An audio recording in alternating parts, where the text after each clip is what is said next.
各位大德，各位朋友，南無阿彌陀佛。喺今日嘅念佛交流裏邊呢，中頓想同大家交流嘅主題係咪冇智慧嘅人先至選擇念佛嘅呢？我諗大多數人都會係咁諗嘅。其實淨土法門三根普被，利鈍全收，係所有根基嘅人都適合嘅。咁當然包括嗰啲冇智慧嘅人啦。咁淨土法門連冇智慧嘅人都能夠成就，咁就更加能夠彰顯到阿彌陀佛嘅大慈悲，更加能夠體現阿彌陀佛無量無邊嘅大願救度力。事實上，阿彌陀佛喺十劫裏邊救度咗無量無邊嘅眾生，當然亦都包括嗰啲根基猛利嘅念佛人啦，包括龍樹菩薩、天親菩薩、曇鸞大師、道綽大師、善導大師、印光大師等等，係咪好猛料呢？甚至包括等各級別嘅大菩薩，好似觀世音菩薩啦、大勢至菩薩啦、文殊菩薩、普賢菩薩、彌勒菩薩等等。咁講到呢一度，我相信大家唔會再認為冇智慧嘅人先至選擇念佛咯啩？其實無論一個人表面睇落去係幾咁愚鈍，係幾咁冇智慧，幾咁低 B， 只要佢選擇咗念佛法門，佢就開始有大智慧啦。點解咁講呢？大家都知道，因為佢一旦選擇咗念佛法門，一向尊稱南無阿彌陀佛，佢就一定能夠往生，往生就一定能夠成佛。咁你話係咪有大智慧啊？係咪？相反，有啲俾人哋讀多幾年書嘅所謂知識分子，咁往往佢哋就自命不凡，自視過高，睇唔起念佛嘅人。佢自己當然唔肯念佛啦。正所謂驕慢弊懈怠，難以信此法。由於佢哋自己嘅驕慢，白白咁坐失咗念佛良機，失去咗今世解脫嘅機會。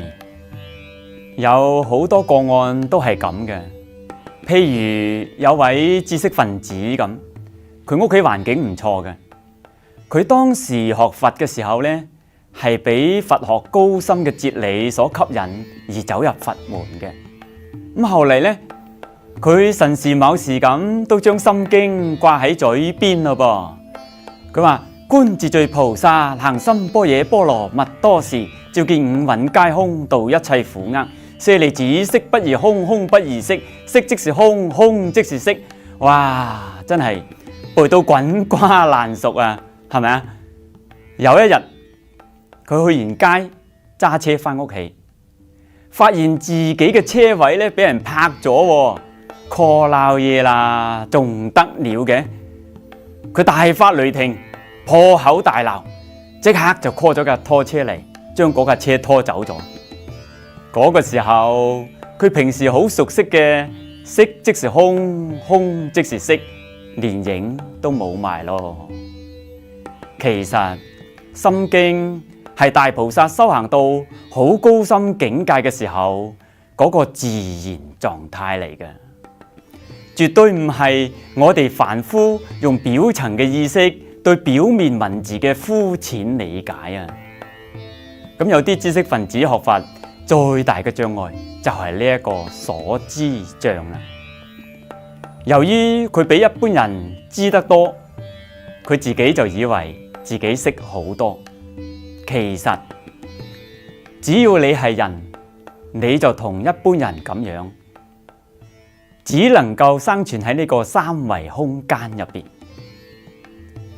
你對於高位次嘅嘢呢，都係一無所知嘅。你都係同一般人咁樣，只能夠睇到紅外線到紫外線之間嗰啲光譜，而呢一啲光譜只係整體光譜極少極少嘅一部分，絕大部分你都係冇本事睇得到嘅。只要你係人，肚餓你就會唔舒服，食得太飽你都係唔舒服，熱唔舒服，凍又唔舒服，病咗就更加之唔舒服啦。咁有啲知識分子死守嘅嗰啲知識，其實好多已經係過時噶啦，有啲將會過時。知識只不過係指月之子吓，而非月光本身。佛家講空，係將貪嗔癡慢疑空咗佢，係將無常嘅嘢空咗佢，真相就會自然咁樣顯露啦。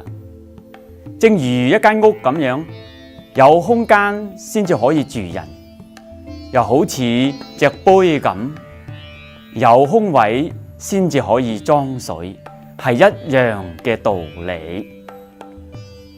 喺以前，科學家強調科學精神，研究事物一定要客觀，唔能夠加入任何主觀嘅因素，認為宇宙萬物都係由物質構成嘅。咁當時認為原子就係物質嘅最細粒子。咁後嚟新嘅知識就推翻咗舊嘅知識咯噃，發現原來原子係由原子核同電子組成嘅。咁電子同埋原子核之間嗰個空間呢，原來係佔咗整體原子嘅絕大部分，亦即係話原來嗰粒原子入邊亦都係空蕩蕩嘅。咁最進一步研究落去呢，發現什麼光子啊、電子啊、中微子啊、夸克啊等等呢一啲嘅微細粒子，都係冇固定狀態嘅，更加比較似係喺宇宙弦上邊嘅各種跳躍嘅音符。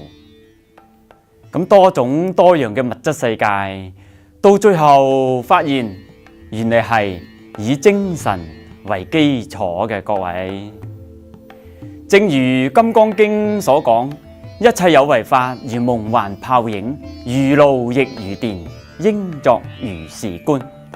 咁呢個物理學發展到呢一度呢，已經接觸到色即是空嘅境界啦。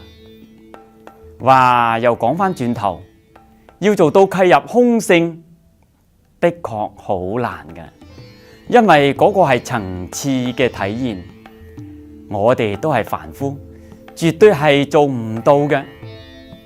所以我哋不如老老實實念佛，首先往生先，去咗極樂世界先，你自然就會開智慧，自然就會同阿彌陀佛一樣，同證無量光，同證無量壽。嗰個時候先至係真正嘅長壽，嗰個時候你自然就係大自在。比起你喺人世間享受嗰啲所謂嘅兒孫福，都唔知要好幾多，簡直係唔同級數，冇法子比較嘅。各位，最後我希望大家老實念佛，成佛願力，仗佛功德，求生西方極樂世界。好，今集就講到呢一度。南無阿彌陀佛。